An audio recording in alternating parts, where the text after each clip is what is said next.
ओम स्वस्तिअस्तु, नमस्कार, सत श्री अकाल, अस्सलाम वालेकुम, नमो बुद्धाय।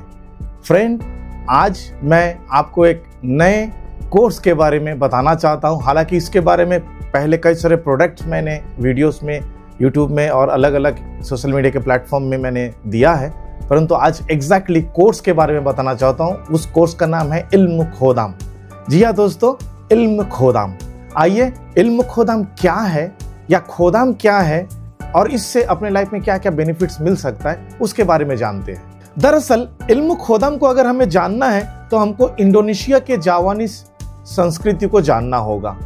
इंडोनेशिया के जावा द्वीप की संस्कृति धरोहर में गहराई से जुड़ी हुई एक आध्यात्मिक परंपरा है जिसे इल्म खोदाम कहा जाता है। सदियों पुराना इतिहास समेटे हुए जावानीज आध्यात्मिक साधकों को विश्वास, अनुष्ठानों और प्रथाओं के एक समृद्ध ताना बाना है जो जावानी लोगों को प्राकृतिक जगत और अदृश्य लोकों के साथ आध्यात्मिक संबंध को दर्शाता है।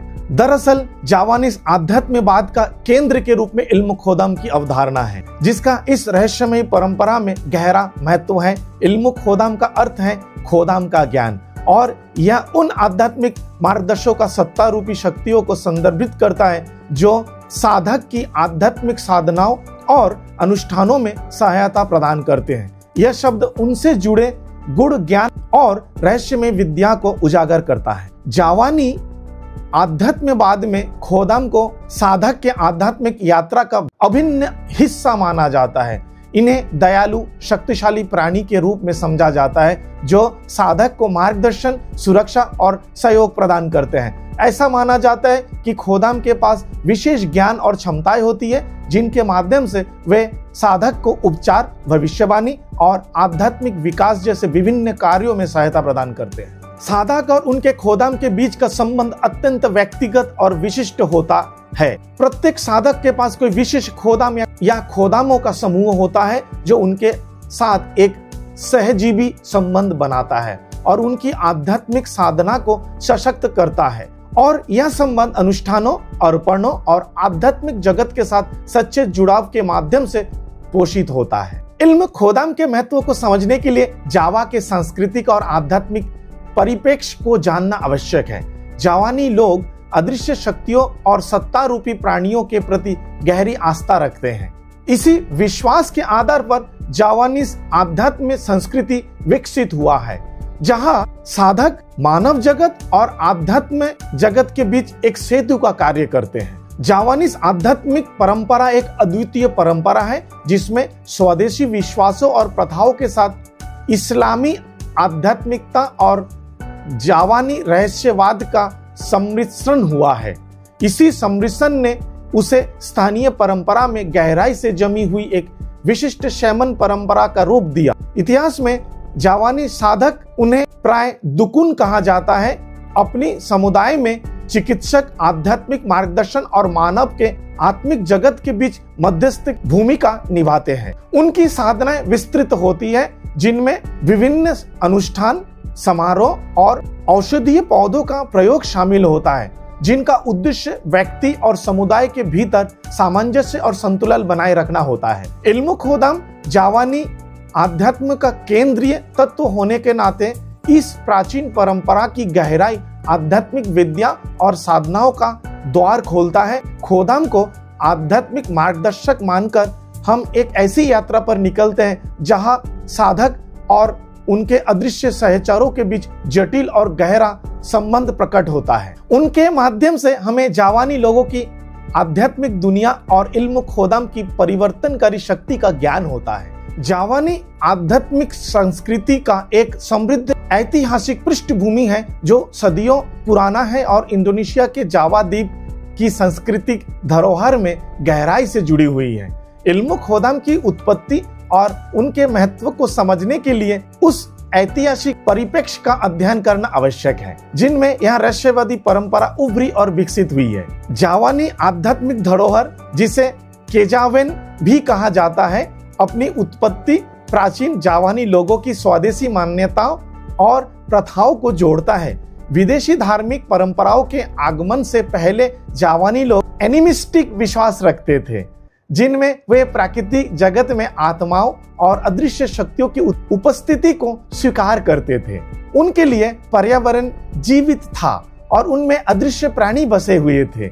यही एनिमिस्टिक दृष्टिकोण जावानी आध्यात्मिकता की नींव बना। समय के साथ प्रारंभिक शताब्दियों में ही हिंदू और बौद्ध प्रभाव जावा में फैलने लगे। उन बाहरी परंपराओं में स्थानीय जावानी विश्वासों को साथ मिलाकर एक प्रकार संकरवाद उत्पन्न किया। जावानी आध्यात्म में हिंदू और बौद्ध धर्म के कुछ तत्वों को अपनाया और उन्हें स्थानीय आध्यात्मिक ढांचे के भीतर समाहित किए। हिंदू धर्म के प्रभाव से कर्म और पुनर्जन्म जैसी अवधारणाएं जावानी आध्यात्मिकता में शामिल हुए।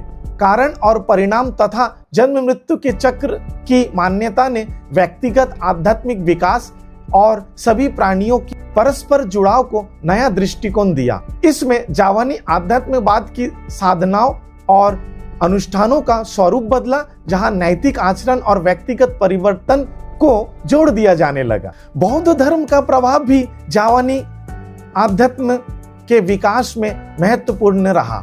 आध्यात्मिक ज्ञान की खोज, ध्यान की साधना और जागरूकता का अभ्यास जावानी साधक की साधनाओं में सम्मिलित हो गए। इन प्रभावों ने जावानी साधक के आध्यात्मिक पहलुओं को और गहराई प्रदान की और व्यक्ति की आध्यात्मिक यात्रा में नया दृष्टिकोण खुले। 13वीं शताब्दी में इस्लाम का आगमन हुआ, जिसने जावानी आध्यात्म के विकास में एक और बड़ा मोड़ लाया। इस्लाम के आने से एक नई आध्यात्मिक दृष्टि और साधनाएं प्रस्तुत हुई। जावानी संस्कारात्मक प्रकृति ने इस्लामी अवधारणाओं, अनुष्ठानों और मान्यताओं को अपने आध्यात्मिक ढांचे में समाहित कर लिया। इससे जावानी आध्यात्म परंपरा और दृष्टिकोण से समृद्ध हुआ। इस्लामी प्रभाव को एकीकरण से इल्म खोदाम की अवधारणा सामने आई। खोदाम, जिसका मूल इस्लामी रहस्यवाद सूफीवाद से जुड़ा हुआ है, को ऐसे आध्यात्मिक मार्गदर्शन या सहचरों से जोड़ा गया जो साधक को उनकी साधनाओं में सहयोग, मार्गदर्शन और सुरक्षा प्रदान करते हैं। इस्लामी आध्यात्मिकता और जावानी आध्यात्मिकता के मिलन ने खोदाम की आध्यात्मिक भूमिका को उनके दिव्य संबंध की गहराई समझने में ज्यादा मदद किया। कुल मिलाकर जावानी यह स्वदेशी मान्यताओं और हिंदू, बुद्ध और इस्लामी प्रभावों के साथ जोड़कर एक अद्वितीय आध्यात्मिक परंपरा बना, जो जावा की समृद्धि सांस्कृतिक धरोहर को प्रतिबिंबित करता है। अपनी एनिमिस्टिक जड़ों और संस्कारात्मक विकास के साथ जावानी शैमनिज्म व्यक्तिगत परिवर्तन, आध्यात्मिक संबंध और मानव एवं आत्मिक जगत के बीच सामंजस्यपूर्ण समग्र साधना प्रदान करता है। तो इससे निष्कर्ष ये निकलता है कि जावा के समृद्ध सांस्कृतिक परिप्रेक्ष्य, जिनमें विभिन्न धार्मिक मान्यताएं और आध्यात्मिक साधनाएं शामिल हैं, ने जावानी आध्यात्मिकता जगत और खोदाम की अवधारणा को विकसित होने के लिए अपूर्व भूमिका प्रदान की है। स्वदेशी विश्वासों, हिंदू धर्म, बौद्ध धर्म और इस्लामी आध्यात्मिकता और जावानी रहस्यवाद के संयोग ने एक अद्वितीय आध्यात्मिक परंपरा का निर्माण किया, जो जावा की सांस्कृतिक धरोहर और लोगों की आध्यात्मिक आकांक्षाओं से मेल खाती है। जावा के सांस्कृतिक समृद्धि और विविधता ने इस परंपरा को गहराई प्रदान की, जो साधक को और अदृश्य लोगों से जुड़ने और आध्यात्मिक मार्गदर्शकों की विद्या और सहयोग तक पहुंचने का एक अनोखा रास्ता देता है। आइए अब साधक और खोदाम के बीच में संबंध क्या है उसको समझते हैं। एक साधक और उसके खोदाम के बीच का संबंध अत्यंत व्यक्तिगत और विशिष्ट होता है। इसे एक तरह का आध्यात्मिक साझेदारी माना जाता है। विश्वास किया जाता है कि प्रत्येक साधक के पास एक विशिष्ट खोदाम या कई खोदाम होते हैं, या खोदामों का समूह होता है जो उसके साथ जुड़े हुए होते हैं। यह संबंध संचार, अनुष्ठानों और अर्पणों और आपसी विश्वास व समझ के विकास से पोषित होता है। संचार के लिए साधक ध्यान, प्रार्थना या अन्य आध्यात्मिक साधनाओं के माध्यम से अपने खोदाम से जुड़ता है या संबंध स्थापित करता है। इसी माध्यम से मार्गदर्शन, अंतर्दृष्टियां और आध्यात्मिक शिक्षाएं प्राप्त होती है। अगर हम रिचुअल और अर्पण को समझते हैं तो शमन अपने खोदाम का सम्मान और आभार प्रकट करने के लिए विशिष्ट अनुष्ठान करते हैं और वह प्रतीकात्मक वस्तु को अर्पण करते हैं, जिससे इन दोनों के बीच में जो बंधन है और गहरा होता है, विश्वास और आदर की भावना मजबूत होती है। आइए इल्म खोदाम के कुछ विशेष गुण को और लाभों को समझते हैं, जिनमें से ज्ञान और विशेष विद्या का प्राप्त होना। खोदाम का सबसे प्रमुख गुण है उनका ज्ञान और विशेष विद्या। माना जाता है कि उनके पास आध्यात्मिकता, उपचार और भविष्यवाणी तथा मेटाफिजिक्स के क्षेत्रों में गहन अंतर्दृष्टि और समझ होती है। यह ज्ञान वे साधक को प्रदान करते हैं, जिससे उनकी आध्यात्मिक यात्रा सशक्त होती है। यह विद्या गुड़ शिक्षाओं, छिपे हुए सत्य और गहन आध्यात्मिक ज्ञान से भरी होती है, जो साधक को समझ और अभ्यास में समृद्ध बनाता है। मार्गदर्शन और सुरक्षा। खोदाम की दूसरी महत्वपूर्ण भूमिका है मार्गदर्शन करना और सुरक्षा प्रदान करना। मार्गदर्शक के रूप में साधक को परामर्श और सलाह देते हैं, जिससे वह अपनी आध्यात्मिक यात्रा में सही निर्णय ले सके और वे व्यक्तिगत विकास, आध्यात्मिक उन्नति और जीवन चुनौतियों से निपटने में मदद करते हैं। खोदाम साधक के चारों ओर एक ऊर्जात्मक सुरक्षा कवच बनाते हैं, जो उसे नकारात्मक ऊर्जाओं, आध्यात्मिक बाधाओं और हानिकारक शक्तियों से हमेशा बचाते हैं। इस प्रकार से एक संरक्षक या एक गाइडेड एंजल के रूप में ये खोदाम कार्य करते हैं, जिससे साधक एक सुरक्षित वातावरण में एक गहन आध्यात्मिक अनुभव कर सके। उपचार शक्ति यानी कि हीलिंग एनर्जीज।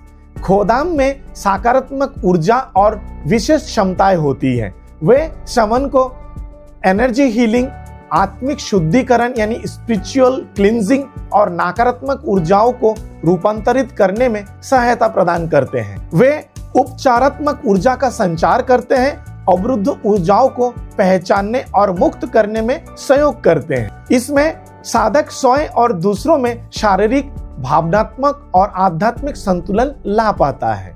अंतर्ज्ञान और आध्यात्मिक जुड़ाव। खोदाम साधक को अंतर्ज्ञान यानी इंटेंशन को और गहरा बनाता है तथा उसे आध्यात्मिक लोकों से जोड़ते हैं। वे साधक की अंतर्दृष्टि को तीव्र करते हैं, जिससे वह सूक्ष्म ऊर्जाओं को महसूस कर सके।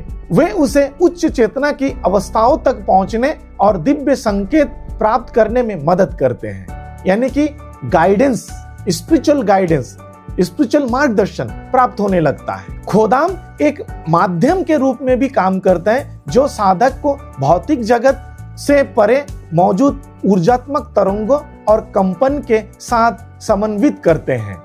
वे संकेतों, प्रतीकों और संयोगों की व्याख्या करने में भी मार्गदर्शन करते हैं। तो खोदाम का विशिष्ट गुण और विशेषताएं उन्हें जावानी साधकों में आदर्श आध्यात्मिक मार्गदर्शक बनते हैं। खोदाम के ज्ञान साधक को समझ और समृद्ध करता है। वे मार्गदर्शन और सुरक्षा प्रदान करते हैं। वे उपचार और आत्मिक शुद्धिकरण में सहयोग करते हैं। वे साधक को अंतर्ज्ञान, शक्ति और प्रखर बनाकर उसे दिव्य संदेशों और गुण रहस्यों की ज्ञान से जोड़ते हैं। इन सभी अमूल्य गुणों के कारण खोदाम साधक के आध्यात्मिक यात्रा में अमूल्य सहचर है, जो उनकी साधना को समृद्ध करते हैं और उनके आध्यात्मिक विकास को प्रोत्साहित करते हैं। कुल मिलाकर आप अपने जीवन के हर एक उद्देश्य को प्राप्त करने के लिए खोदाम का इस्तेमाल कर सकते हैं। जैसे किसी भी प्रकार का रिलेशनशिप को ठीक करना, किसी भी परिस्थिति में आपके जीवन के लक्ष्य की प्राप्ति के लिए, चाहे वो बिजनेस हो या किसी प्रकार का जॉब हो, चाहे वो आपके घर में बच्चों के पढ़ाई हो या किसी प्रकार का बीमारी हो या फिर दूसरे किस्म का प्रॉब्लम और आपकी सुरक्षा आदि, हर चीज में खोदाम आपको मदद करते हैं। सबसे विशेष गुण मुझे बहुत अच्छा लगता है कि आप इसके गहराई से जब आप इसका अभ्यास करोगे, जब इनसे अच्छे से सामंजस्य बना पाओगे, तो आप दुनिया में किसी के बारे में भी या किसी भी चीज के लिए मार्गदर्शन यानी गाइडेंस डायरेक्ट खोदाम से प्राप्त कर सकते हैं। कुल मिलाकर ऐसा कोई चीज नहीं है दुनिया में जो संभव नहीं है खोदाम के माध्यम से। आप हर एक कार्य और हर एक इच्छा की पूर्ति के लिए खोदाम का मार्गदर्शन और सहयोग प्राप्त कर सकते हैं, परंतु वो स्पिरिचुअल होना चाहिए और खुद के और दूसरे के भले के लिए होना चाहिए। यहाँ तक कि आप अपने शत्रुओं को भी प्यार से वश में कर सकते हैं। अब सवाल है, इल्म खोदाम आप किससे सीखोगे? आपको एक ऐसे सच्चे गुरु की तलाश करनी होगी जिनके पास में ये ओरिजिनल ज्ञान है। दरअसल आज के डेट में इंडोनेशिया, जहां से ये ज्ञान उत्पत्ति हुई है, अगर आप बोलोगे 99.9% जो खोदाम के ज्ञान रखते भी हैं, हालांकि आपको मिलेंगे नहीं ओरिजिनल खोदाम ज्ञान वाले गुरु, और जो रखते भी हैं उसमें भी 99.9% लोग नकारात्मक ऊर्जाओं का इस्तेमाल करते हैं। और जिनसे आप जब शक्तिपात या इनिशिएशन लेते हैं तो आपके पास डायरेक्टली वही लीनेज कनेक्ट होता है जो आपके लिए नुकसानदेह होता है। इसीलिए इल्म खोदाम एक पवित्र और सच्चे शिक्षक से आपको सीखना चाहिए। उसके लिए आपको एक सच्चे गुरु की तलाश करनी चाहिए, क्योंकि ये भी इल्म गेंदम के जैसा एक गुरु परंपरा है जहां से आपको जोड़ना बहुत जरूरी है। और अगर आपने मैग्नेटिज्म सीखा, आपने गेंदम सीखा या आपने कोई भी साइंस सीखा, जब आप इल्म खोदाम सीखते हो उससे उसकी ऊर्जा हजारों गुना विकसित हो जाती है, बढ़ जाती है और आपकी समझ अधिक हो जाती है, क्योंकि एक आध्यात्म प्राणी आपके साथ रहता है जो आपको हमेशा हर आध्यात्मिक ज्ञान को आगे बढ़ाने में मदद करते हैं। इल्म खोदाम को अगर हम सीखें, इसके भी कई सारे भाग हैं। एक है बेसिक, जिसमें आप इल्म खोदाम सीख सकते हैं और मैक्सिमम लोग इसी को सीखते हैं और यही सीखनी चाहिए। अभी तक मैंने जो भी बताया सब इसी में मैक्सिमम सारे चीज इसमें शामिल हो जाते हैं। इससे आगे अगर आप एडवांस में जाओगे तो एडवांस में आपकी ऑथोरिटी ज्यादा होगी बट एज सेम काम करेगा। बट एडवांस अगर आप सीखते हो तो आपको उच्चतम कनेक्टिविटी खोदाम के साथ जुड़ता है, बाकी सब चीजें सेम रहेगा। उसके बाद अगला जो लेवल होता है वो है थर्ड लेवल, यानी मास्टर लेवल। इस मास्टर लेवल में हम खोदाम कोलोवातु बोलते हैं। अगर इनसे जुड़ना है तो यह कोर्स आपको ऑफलाइन ही करना होगा, ऑनलाइन बिल्कुल पॉसिबल नहीं है। ये सारे गुण तो हैं और बहुत सारे गुप्त ज्ञान है जो इस कोर्स के साथ आपको प्राप्त होता है, बट उसके लिए आपको ऑफलाइन कोर्स करनी पड़ेगी। और उसके बाद होता है ग्रैंड मास्टर, जहां पर कि आप एक उच्चतम ऊर्जा से जुड़ते हो, जहां पे आप एक उच्चतम ऑथोरिटी, व्यवसाय और कुछ विशेष गुप्त तरीकों के साथ इस दुनिया में अपना एक बहुत बड़ा प्रभाव रख सकते हैं। उसके आगे भी है। तो उसी प्रकार जब आप उस लेवल पे, मतलब ग्रैंड मास्टर से भी उच्चतर लेयर पे जाते हो, जो कि कई सालों की प्रैक्टिस करनी होगी और एक सच्चे गुरु के निर्देशन में कई सारे स्टेप को पार करके वहां तक पहुंचना होगा, तब आपको भी एक आध्यात्म नाम प्राप्त होगा जो कि आपके खोदाम का होगा। और वो नाम आपको गुरु नहीं बताएंगे, आपको खुद खोदाम बताएंगे जब गुरु आदेश देंगे। तो ऐसे अभूतपूर्व कोर्स को अगर आप सीखना चाहते हैं और की रामा सांग्यांग सिरा से सीखना चाहता है और आप आश्रम किडुंग पाउलेम जीवा के साथ एक मजबूत रिश्ता बनाना चाहते हैं, उसका एक अभिन्न अंग बनना चाहते हैं, तो स्क्रीन में दिए गए व्हाट्सएप नंबर पे आप मुझसे संपर्क करें। आप यहां से ये ज्ञान कुछ डोनेशन देकर प्राप्त कर सकते हैं, लेकिन हमेशा मैं बोलूंगा उच्च ज्ञान उच्च दान, यानी कि गुरु भी एक माध्यम है यूनिवर्स का। अगर आपको यूनिवर्स से कुछ चाहिए तो गुरु एक माध्यम होता है, गुरु के पास कुछ नहीं है। गुरु भी एक आम इंसान है और उच्च सामने बढ़ने का या ऊपर उठने का एक सीढ़ी के जैसा काम करता है। तो आपको अगर गुरु रूपी सीढ़ी को पकड़कर ऊपर चढ़ना है अपने जीवन में और यूनिवर्स से एक पॉजिटिव और शक्तिशाली अथॉरिटी प्राप्त करनी है, तो आपको जितनी ज्यादा अथॉरिटी चाहिए उतना ज्यादा एनर्जी शेयरिंग करना पड़ेगा और वह दान के रूप में गुरु को देना पड़ेगा, क्योंकि गुरु ही एक ऐसा अभिन्न अंग है यूनिवर्स का जिसके आगे दूसरा कोई उपाय नहीं दिखता है। क्योंकि हमेशा देखोगे वेद पुराणों से लेकर पुराने इतिहासों से लेकर गुरु ही एक ऐसा मार्ग है जो कि आपको सच्चा राह दिखा सकता है, बट उसके लिए सच्चा गुरु की भी जरूरत है और सच्चे ज्ञान की भी जरूरत है। उम्मीद करता हूं मेरे वीडियो से आपको इल्म खोदाम के बारे में सारी चीजें पता चल चुका है और भी बहुत सारे गहराइयां हैं जो कि सार्वजनिक रूप से बोला नहीं जा सकता। मेरे वीडियो को इतने देर देखने के लिए आप सभी को बहुत बहुत धन्यवाद। आप में से जो भी इच्छुक हो खोदाम कोर्स करने के लिए और जो करेंगे उनको कोर्स में इससे बहुत अधिक जानकारी मैं आपको दूंगा। बहुत बहुत धन्यवाद। मेरी ओर से आपको एनर्जी ब्लेसिंग।